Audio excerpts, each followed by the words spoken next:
Good morning, Trinidad and Tobago, and welcome to the Bourse Report. Well, last week we reviewed what was quite a dismal performance in terms of international equity markets and a relatively muted performance at the local level. But 2018 is now firmly in our rearview mirror, and as we drive ahead, let's take a look at what we can expect in stock markets in 2019. And we'll start firstly at the local level and consider some of the drivers of stock market performance in the year ahead. So at the local level, again, some of the stock market drivers include factors such as economic activity, investor confidence, acquisition activity, alternative investment opportunities, and dividend preservation. So let's talk a little bit about each of these. And in terms of economic activity, well, we expect that there will be some lower level or weaker level of economic activity and performance, particularly against a backdrop of increasing unemployment. And the most notable examples of increasing unemployment have been the shutdown of Petrotrin, as well as the layoff of some of TSTT workers. And those layoffs will have an undoubted spillover effect into businesses and overall consumer spending activity, which we believe will lead to some degree of lower economic activity. Add to that a recent correction in energy prices, and seasonally economic activity looks like it will be on the wane in the year ahead. Now, all of these factors will lead to, or should lead to, a lower degree of investor confidence in markets as people feel a little bit gloomier about economic prospects, and that may or could filter into stock market performance.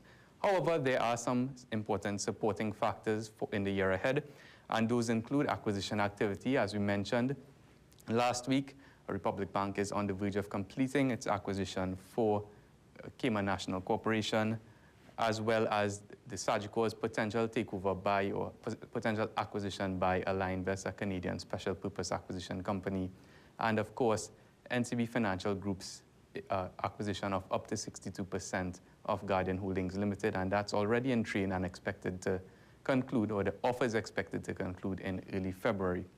Now, alternative opportunities specifically refers to a lack of alternative investment opportunities, whereby investors seeking a reasonable return in terms of income or yield could look to some stable or relatively stable price stocks for their attractive dividend yield in the absence of fixed income opportunities which provide the same.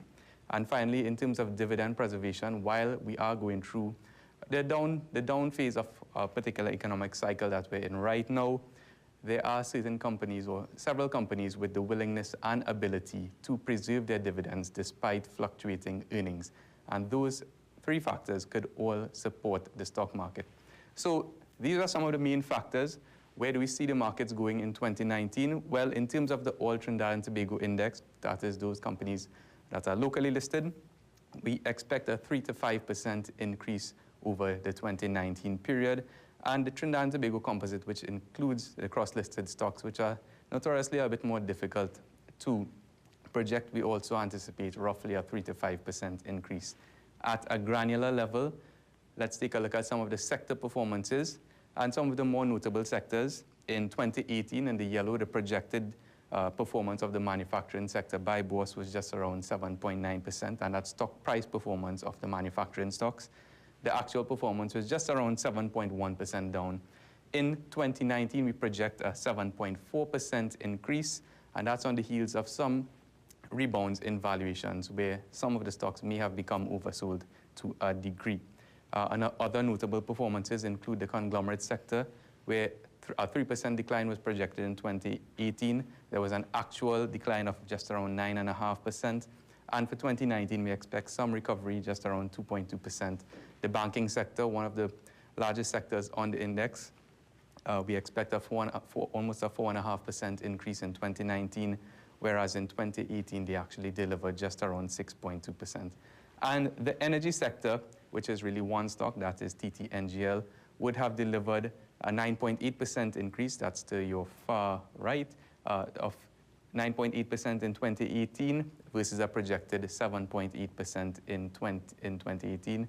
And in 2019, we expect a much cooler performance, just around a 2.1% increase.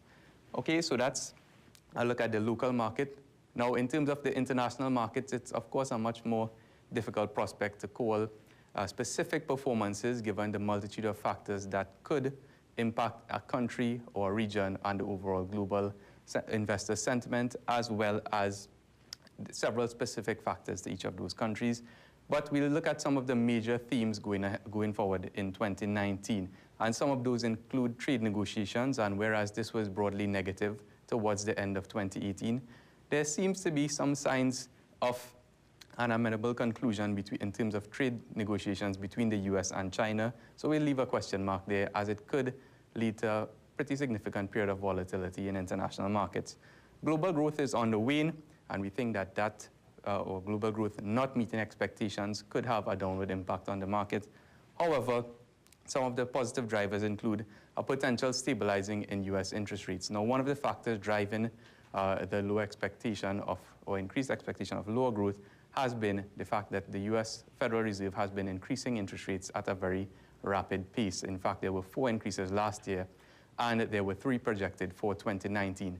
That language, and the language coming out from the US Federal Reserve, has changed so much so that the projected number of increases for 2019 has been cut from just around 3 to about 2, and in fact, some analysts are calling for even fewer increases in the year ahead, just about 1 interest rate increase. So stabilizing interest rates could provide some boost to international markets, as well as policy stimulus from China, who, in an effort to maintain economic growth in the region of 6% in their particular economy, are considering actually cutting their domestic interest rate, well, their domestic banking reserve ratio, called the required reserve ratio, by as much as 1%, to provide liquidity and stimulate spending or the availability of credit to lend to consumers to spend. So overall, there are a couple of drivers on the positive side and negative side. Again, it's a very tough market to call at the international level, but let's see how it goes. That's it for this week's edition. For more information, give us a call at 226-8773 or to Bourse. Email us at invest@boursefinancial.com or visit our website at bourseinvestment.com. Have yourselves a great investing week. This has been the Bourse Report.